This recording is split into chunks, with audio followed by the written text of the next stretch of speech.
सभी धर्म प्रेमियों को जय श्री राधे, जय श्री राधे। मैं शोभा जोशी आपके सामने एक छोटी सी कथा को लेके हाजिर हूँ। कथा है नन्हे से भक्त ध्रुव की, जो विष्णु भगवान का अनन्य भक्त और परम भक्त था। चलते हैं कथा की तरफ को। माँ देवी भगवती ने ब्रह्मा विष्णु महेश तीनों को संसार का कार्यभार संभाला दिया और कार्यभार देते हुए बोले कि तुम ब्रह्मा को बोले कि तुम सृष्टि की रचना करो, और विष्णु को बोली कि तुम संसार का पालन करो, और शंकर को बोली कि तुम संहार करो। और ये बोल के माँ अंतर्धान हो गई। और तब सभी देवता अपने अपने कार्य में तत्पर हो गए। तब भगवान ब्रह्मा ने मनु और शत्रुपा को उत्पन्न किया। मनु और शत्रुपा से पूरे संसार की रचना हुई, और मनु और शत्रुपा से उत्तानपाद पुत्र हुए, और उनकी 2 पत्नियां हुई, एक सुनीति और एक सुरुचि।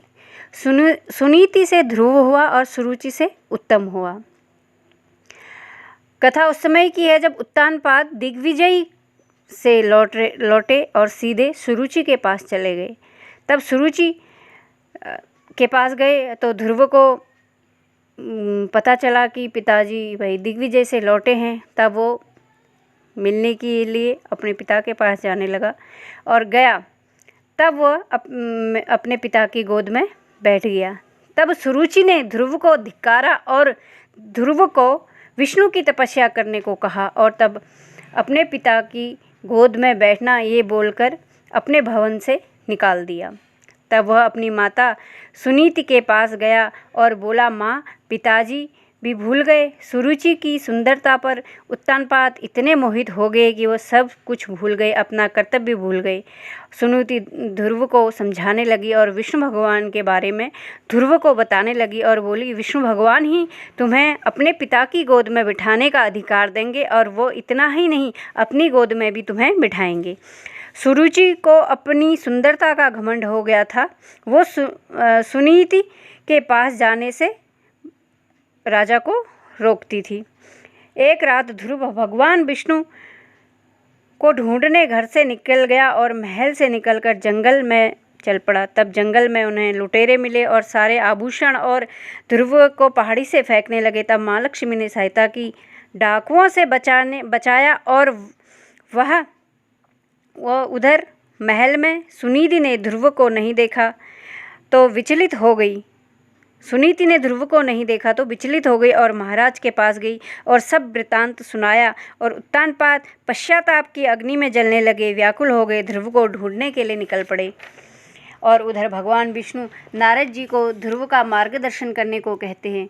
तब नारद जी ध्रुव का मार्गदर्शन करने चले जाते हैं। और उधर उत्तानपाद ने सुरुचि को फटकार लगाई और उसको बोला, तू माता नहीं, तू कलंकनी है। और उधर ध्रुव जंगल में भटकने लगा, भगवान विष्णु की खोज में दर दर भटकने लगा। और सुनीति और उत्तानपाद भी ध्रुव की खोज में निकल पड़े। और उधर नारद ध्रुव के पास पहुँचे और ध्रुव को समझाने लगे, घर जाओ।